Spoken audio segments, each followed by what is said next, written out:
Hello friends, I am Aman and you are watching your favorite channel Aman Teen Excellent. In this video, we are going to learn about periodic table. So let's start our video and please like, share, comment and subscribe. So जब हम इस नाम को पढ़ते हैं periodic table तो हमारे दिमाग में आता है कि क्या है पीरियोडिक टेबल। टेबल से हम जानते हैं table is the combination of rose and columns. तो जो कॉलम्स होते हैं वो हॉरिजॉन्टल होते हैं और जो रोज होती हैं वो वर्टिकल होती हैं। तो ऐसे ही हमारे पास रोज और कॉलम्स की जगह पीरियड्स और ग्रुप्स हैं। कैसे? जो पीरियड्स हैं वो हॉरिजॉन्टल होते हैं, हॉरिजॉन्टल, जैसे हमारी होती हैं रोज, और जो ग्रुप्स होते हैं वो होते हैं वर्टिकल, जैसे हमारे होते हैं कॉलम। समझ रहे हैं ना? अब पीरियोडिक टेबल में पीरियड्स होते हैं 7 एंड ग्रुप्स हैं 18। ग्रुप्स को हम कुछ नाम से डिफाइन भी करते हैं, जो कि अलग अलग ग्रुप का अलग अलग नाम है। तो क्या है? पहले ग्रुप का नाम होता है एल्कली, एल्कली मेटल्स। दूसरे का होता है alkaline, alkaline earth metals. Okay, then 3 to 13 transition elements होते हैं। कौन से होते हैं? ट्रांजिशन। ये आपने 9th में भी पढ़ा होगा शायद, को कहते हैं ट्रांजिशन एलिमेंट्स, शॉर्ट्स में लिखा है। 14 पे आता है हमारा बोरॉन, तभी इसको कहते हैं हम बोरॉन फैमिली। क्या कहते हैं? Boron family. और 15 पे आता है हमारा कार्बन, इसीलिए कहते हैं कार्बन फैमिली। और इसको कहते हैं ऑक्सीजन फैमिली।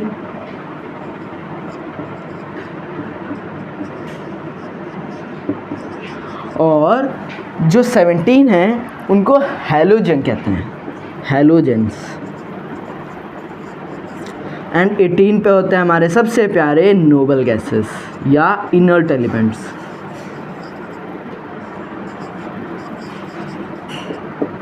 ठीक, तो हमने यहाँ पे अपने ग्रुप्स को देख लिया, ये सारे ग्रुप्स होते हैं। अब आते हैं कुछ टर्म्स पे।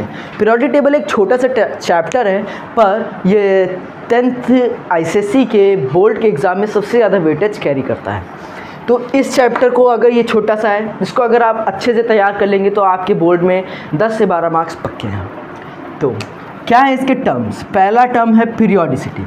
पीरियोडिसिटी क्या ये पीरियोडिक टेबल से मिलता जुलता है? हाँ, पीरियोडिसिटी मतलब जब हम पीरियोडिक टेबल्स के एलिमेंट्स को स्टडी करते हैं तब उनकी कुछ प्रॉपर्टीज़ फिर से रिपीट करती को हम डिफ़ाइन करते हैं पीरियोडिसिटी। उसकी डेफिनेशन जैसे आप साइड में देख सकते हैं, ये होती है पीरियोडिसिटी।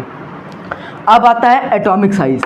एटॉमिक साइज़ क्या? ये सब जो चीज़ें हैं ये सब पीरियोडिक प्रॉपर्टीज़ के नाम से जानी जाती हैं, जैसे atomic size, metallic characters, ionisation potential, electron affinity and electron negativity. ये कुछ टर्म्स हैं जिनको पीरियोडिक प्रॉपर्टीज़ कहते हैं, जिनके ट्रेंड्स भी होते हैं। अब ट्रेंड्स का क्या मतलब है? ट्रेंड्स का मतलब है कि अगर हम अक्रॉस द पीरियड जाएँ या डाउन द ग्रुप जाएँ तो वो इंक्रीज़ होंगे या डिक्रीज़ होंगे। तो हम पहले 1 by 1 सबको डिफ़ाइन करेंगे और उनके ट्रेंड्स को डिस्कस करेंगे। तो पहला है एटॉमिक साइज़।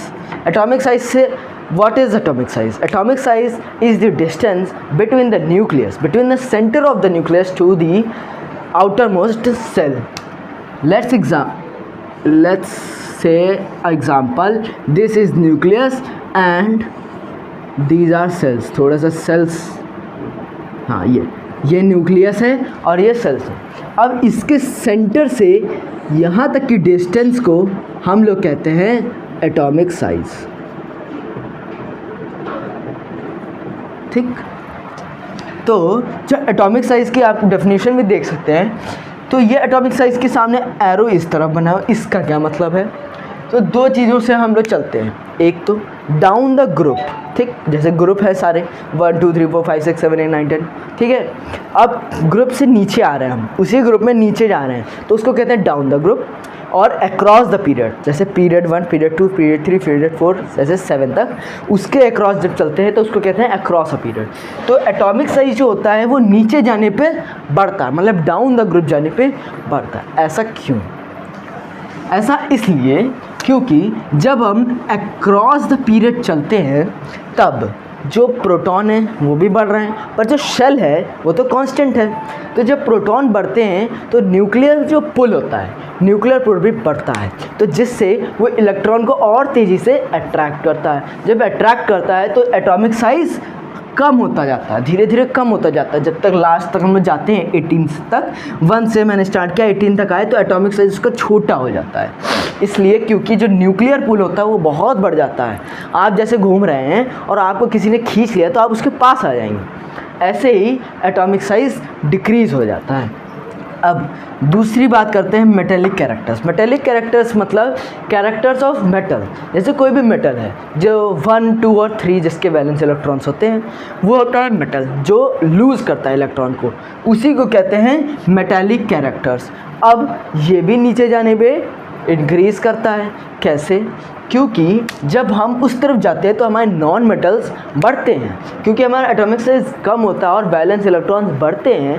तो उस तरफ मतलब अक्रॉस द पीरियड जाने पे, मतलब 1 से लेके 7 तक जाने में हमको क्या होता है, एटॉमिक साइज़ जो होता है वो कम होता है और वैलेंस इलेक्ट्रॉन्स बढ़ते हैं, इसीलिए नॉन मेटेलिक कैरेक्टर बढ़ते हैं और मेटेलिक कैरेक्टर कम होते हैं, बल्कि नीचे आने पे जो मेटेलिक कैरेक्टर हैं बढ़ जाते हैं। अब now second is ionisation potential. अब इस नाम को लगता है पढ़ के कि ये बहुत टफ टॉपिक है, पर ये बहुत आसान है। क्या होता है ये? जब हम जैसे मान लेते हैं ये कार्बन है 2 और 4, ठीक। अब हमें पता नहीं कौन सी, मतलब हमें एक्सपेरिमेंट करना था कि हमें ये इलेक्ट्रॉन निकालना है, तो जो एनर्जी हमें यूज़ होगी इस इलेक्ट्रॉन को रिमूव करने से, इसके वैलेंस शेल से, किसके एटम से? Isolated gases atom. ये टर्म बहुत इंपॉर्टेंट है, आप अगर ये नहीं लिखेंगे तो आपके मार्क्स कट सकते हैं, ये एक इंपॉर्टेंट वर्ड है। तो क्या है? Energy required to remove an electron from the valence shell of an isolated gaseous atom. तो ये थी कि आप इस तरफ साइन है, तो मतलब ये अक्रॉस द पीरियड बढ़ता है। Ionisation potential across the period बढ़ता है। अब कैसे बढ़ता है?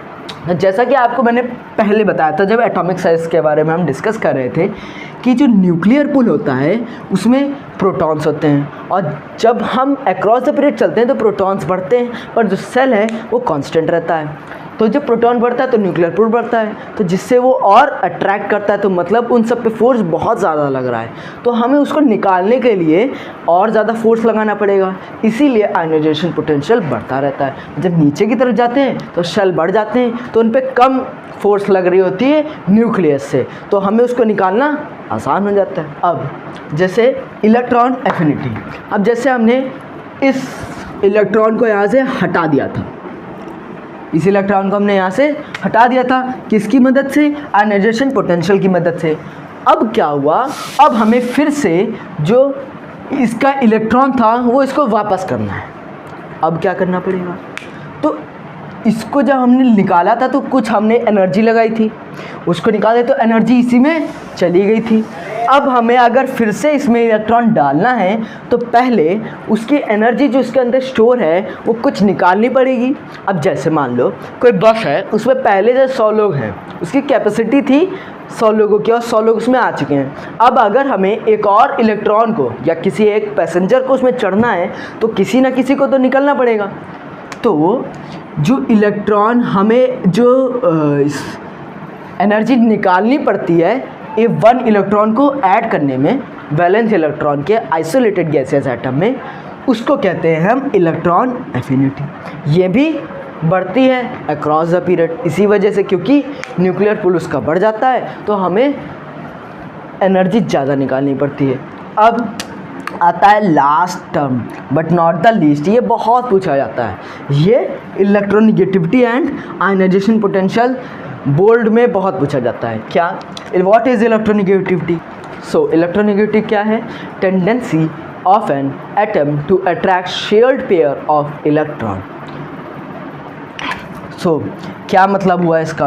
अब जैसे यहाँ पे हमने एनर्जी इसको नहीं दी, कोई नॉन मेटल है, नॉन मेटल मान लो, ठीक, ये मान लो कार्बन है, ये कोई नॉन मेटल है, ठीक, तो ये इसके पास ये एक प्रॉपर्टी आ जाएगी या टेंडेंसी आ जाएगी जिससे अगर पास से कोई और इलेक्ट्रॉन, कोई और एटम जा रहा है जिसके पास कुछ इलेक्ट्रॉन्स हैं, तो अगर उसके पास ज़्यादा है या इसके पास ऐसी टेंडेंसी है कि ये इससे एक इलेक्ट्रॉन ले लेगा, कहेगा मुझे दे दो, और वो डर के मारे ले लेगा, मतलब डर के मारे दे देगा, और वो ताकतवर है तभी वो ले लेगा, तभी इसकी टेंडेंसी होती है electronegativity. What is electronegativity?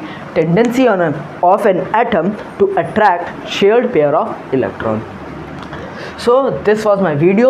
If you have any doubt, then tell me in comment box. And the chapter periodic table is completed. In next video, if you recommend, I will give you some questions and then we will solve it. Okay, thank you.